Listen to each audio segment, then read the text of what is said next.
Hello everyone, this is K. Pranay Madhuri. I am from ECEB with the register number 19BQ1A0472. Today I am here to give the seminar. And my seminar topic in control systems is, first of all, what is a closed loop system and open loop control system. And I am going to discuss about the types of feedback systems also. Let's see that. First of all, we will see about the basic block diagram of a control system.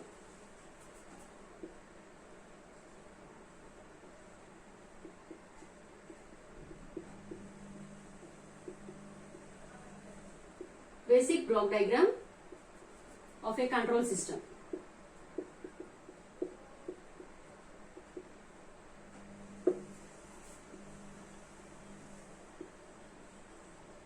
It is a controller.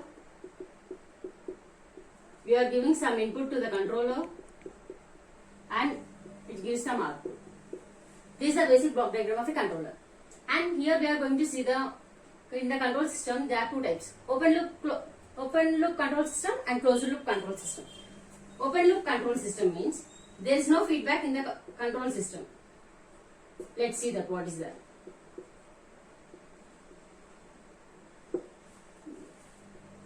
Open loop control system.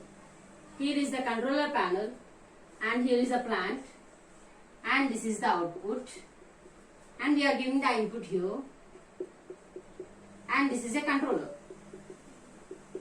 From controller we get the control signal. Control signal. And this is the plant. This is the open loop control system. What is meant by open loop control system? Here the controller did not know the output. It only knows about the just input.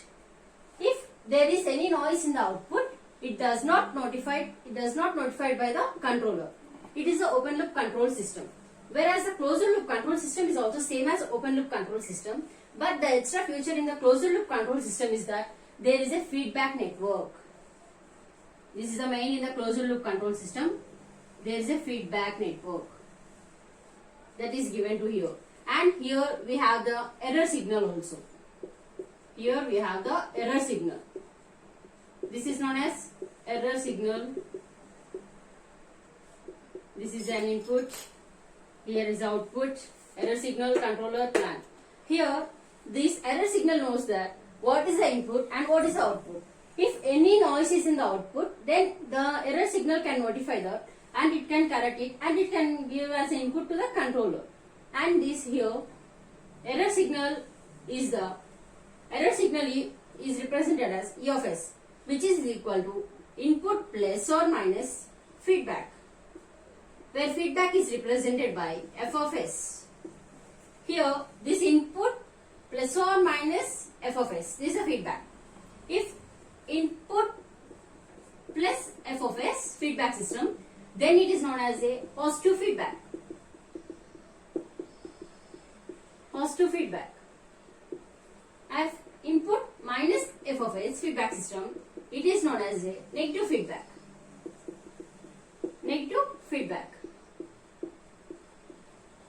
And in open loop control system, applications of the open loop control system are the washing machine, hair dryer. A washing machine. Let's example or washing machine. In the washing machine, we will set the time. Just it's 30 minutes or 1 hour or 37 minutes. We just set the time and we will automatically set all the things in the washing machine. The washing machine looks that it has completed the time or not. It checks for that. It's not check the clothes is out of cleaned. It is cleaned or not. It just set the time and it will give the output. So it does not check whether the cloths are clean or not. So again it will give that. And it is the example in the open loop control system. And in applications of this I have discussed that hair dryer and washing machine. And its advantages is it is simple in the structure and it is very less cost. And when the output is difficult, then we can use the open loop control system. And the application of a closed loop control system is that it is the AC. air conditioner, which we use in our daily lives, most of us. Air conditioner is, first of all, when the room temperature we on it. Suppose we set the AC room temperature as 60 degrees and our room temperature is 28 degrees. Up to the room temperature, it will come to, when the room temperature comes to 60 degrees, then automatically the air conditioner will off, and it's off for some time and it saves the power. That is the advantage in the closed loop control system because of this feedback network. Sometimes we are giving this feedback system, so the system may become unstable. Okay, it's fine. The system may be unstable, but whereas in open loop control system, the system is stable. Whereas in closed loop control system, we can discuss about types of feedback also. That is negative feedback and positive feedback. Negative feedback and positive feedback. I have already said that the negative feedback when it comes and positive feedback when it comes. The error signal is equal to input minus feedback system, then it is known as negative feedback. And positive feedback is where E of S is equal to, that is error signal, which is equal to input plus feedback system. Let's see the derivation of its negative feedback system. This is the input we are giving, and this is the error signal E of S, and this is given to the gain of the control system. G is the gain of the control system, and we have the output here, which is we are considering as C of S, and we have the feedback system, which is represented with H, and this is the feedback network, and input is R of S. Here in this closed loop control system of the negative feedback, we require the transfer function. So first of all, what we have to do here, we have to know that what is the transfer function. The transfer function is the Laplace transform of output by input. It's a ratio of Laplace of output by input. Transfer function is equal to C of S by R of S. We have to get this value. So first of all, we will do here, what is E of S? Here we are discussing about negative feedback. Here I said that negative feedback, E of S is equal to input minus F of S. E of S is equal to input minus F of S. And here the feedback system, F of S is equal to H into C of S. It is also nothing but a transfer function of these. We can see that output by input, transfer function, F of S by C of S is equal to H. F of S is equal to C of S into H. And here E of S we have gained it, and F of S we gained it, and we will see here where C of S by R of S, which is this, where here C of S by R of S is equal to G into E of S. Okay, that E of S is equal to, here we have, and this F of S here we have gained it, C of S into H. E of S is equal to input is nothing but here R of S minus F of S, C of S into H. Substitute this E of S in this transfer function, then we will get that C of S is equal to, C of S by R of S is equal to G into E of S. Sorry, this C of S is equal to C into E of S. Where E of S we have gained the R of S minus C of S into H. R of S minus C of S into H. Where common term in this is C of SH and here. So we will bring that in this side, and C of S we taking common, then we will get the 1 plus GH, which is equal to G into R of S. where C of S by our required transfer function is C of S by R of S, which is equal to G by 1 plus GH. Same as for positive feedback system also. But here the error signal is input plus F of S. Input plus F of S. Here input is R of S, same as F of S is equal to C of S into H, same as that. And where E of S is, I have changed that, R of S plus C of S into H. Again we substitute that E of S in this equation, C of S. C of S is equal to G into E of S, where G into R of S plus C of S into H. Again we will bring back to this side, and here the plus will become the minus. This will become same as this, and here this will become 1 minus GH. This is the transfer function of the positive feedback. And negative feedback also you have seen the transfer function C of S by R of S is equal to G by 1 plus GH. In DSD, I am going to discuss about the program structure, or it is known as a code structure also. And here the VHDL code mainly consists at least 3 fundamental sections, that is library declaration and entity declaration and architecture definition. Let us see what is that. We are discussing about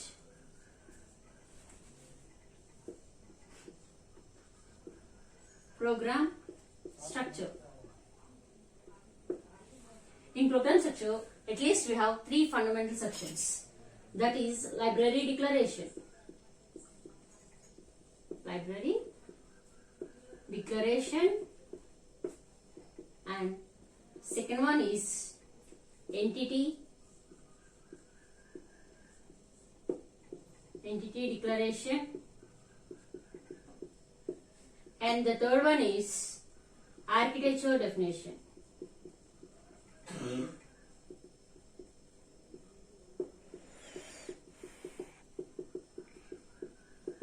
How the program structure looks like, let us see that. This is an entity declaration.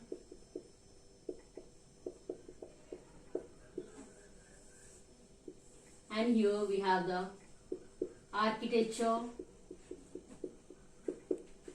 definition.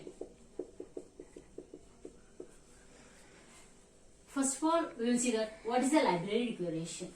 Here in the program structure of VHDL, we mainly focused on the library declarations. That are, we would write that IEEE, it is the library declaration, or STD is a library declaration. That are known as the library declarations. And what is an entity declaration? In entity declaration, we will just say that what is the input and what is the output. And in the architecture definition, we say that how the circuit should behave. That means that the relationship between the input and the output. This is the architecture definition. We will see the syntax about the entity declaration. Syntax of entity declaration. Syntax. Entity. Here we have the entity name is. Here we have the port. This is also a keyword. And we have the signal name. That is nothing but a variable. And here mode. And this is a signal type. After every input and output, just we have to mention the colon, semicolon. And again signal name, mode, signal type, and so on. And at the last final, signal name, mode, signal type. And while we are running this entity name, entity, we have just input, after declaring all the inputs and outputs, just we have to close the parenthesis, and then we have to keep the semicolon, and we have to write here and entity name, and entity name. Here, the entity, it is a user defined. A entity is a keyword and is a keyword, port is also a keyword. And signal name, that is signal name is nothing but a variable name, that is A, B or C or some X, Y, Z or anything. It's here the mode. What is a mode? Mode means the either it is a input or output or input output or it is a buffer. Input and output is the unidirectional. Okay, here the mode ID have said that input, either it's the input or output or it's a buffer. Here the signal type is nothing but either it's a bit or a standard STU logic or it may be an integer, that's all. And let's see example for the AND gate, how we declare the entity declaration. For every program, we will declare the, before I said that the library declaration, they are the main important.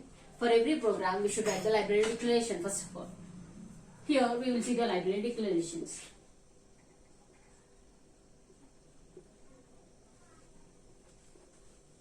We will see the program just for the entity. After that, we will see the program for all this. I'm writing for entity for AND gate. And here, mainly remember that we should not use any keyword as a entity name. Please remember it. Entity AND gate is, and we required AND gate, we have 2 inputs and 1 output. That is, I'm labeling it as XY as my signal name and mode is my the input and signal type is that it is a bit because I'm giving it a 0 or a 1 and my output is treated as Z. It is the output port and it is also a bit. And while I have said that while we are ending this entity declaration of all the inputs and output, just we have to close the parenthesis and then after we have to keep the semicolon. And here AND gate. This is the example of the entity, how we declare the entity using of the NAND gate using entity. And the architecture definition, it says that how the logic diagram, how the circuit is behaving. And in the architecture definition, we have the relationship between the inputs and the outputs. It is declaring the inputs, what is the relation between the input and the output. And in the architecture definitions, we have, it's a syntax, we are going to see that. Architecture name,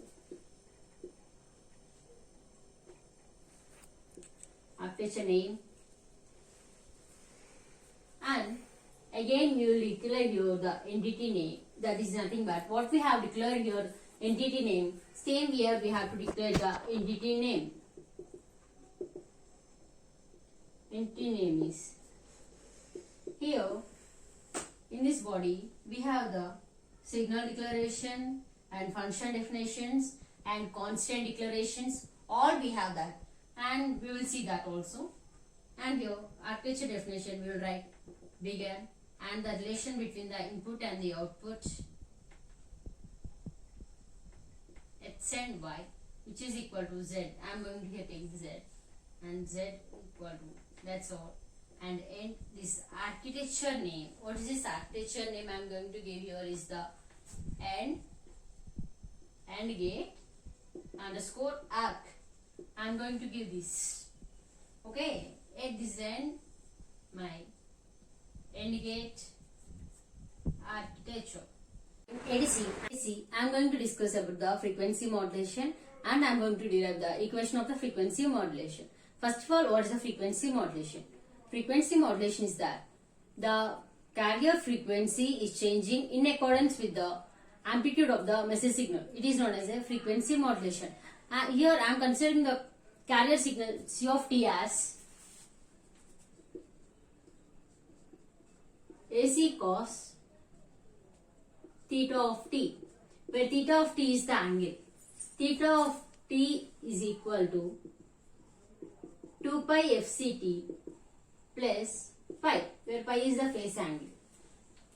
Here, let's consider this is the modulator, this is the input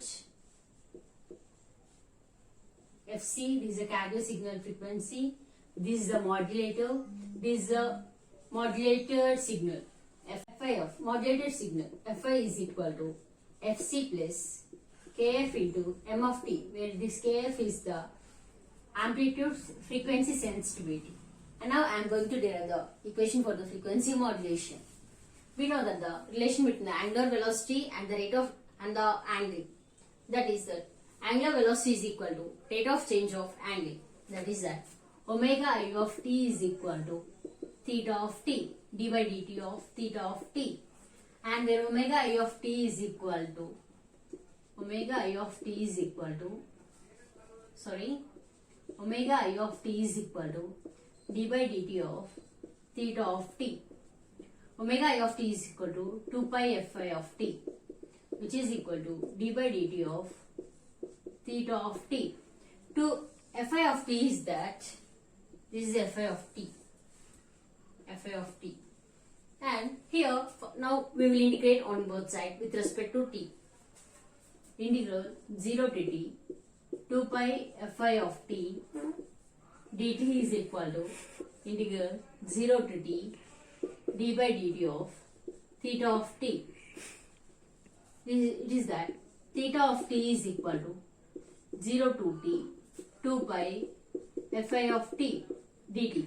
Substitute that fi of t fc plus kf m of t here, where theta of t is equal to integral 0 to t 2 pi into fc plus kf into m of t into dt, which is that theta of t is equal to integral 0 to t 2 pi fc dt plus integral 0 to t 2 pi kf m of t dt, which is equal to theta of t is equal to 2 pi fct plus 2 pi kf integral 0 to t m of the frequency modulation, frequency of a FM. Now here we will consider m of t, that is message signal, as single tone, that is m of t is equal to am cos 2 pi fmt. Substitute this in this equation, where theta of t is equal to 2 pi fct plus 2 pi kf integral 0 to t am cos 2 pi fmt dt, which is equal to 2 pi fct plus 2 pi kf am integration of 0 to t cos 2 pi fmt dt, which is equal to 2 pi fct plus 2 pi kf am. Integration of cos is sine. Here sine 2 pi fmt by 2 pi fm. That's what. Integration of 0 to a sine 2t is nothing but sine 80 is nothing but into dt is nothing but cos 80 is nothing but sine 80 by a. It is that integral 0 to t, which is nothing but 2 pi fc plus here 2 pi cancel, and kf am is known as the frequency deviation, that is nothing but delta f, and sine 2 pi fmt. After substituting the limits also, we are having the same equation. 0 is nothing but that. This is the equation with the frequency deviation, that is delta f by fm. This is the delta f by fm is the beta modulation index. Beta is the modulation index. The final equation of the frequency modulation is that theta of t is equal to 2 pi fc plus beta into sine 2 pi fm of t. Substitute this in the where we consider the carrier equation as c of t is equal to ac cos 2 pi fct. Sorry, ac cos theta of t, which is equal to ac cos of where we have been the theta of t, that is that 2 pi fc plus beta into sine 2 pi fmt. This is the equation of the frequency modulation. That's all. Thank you.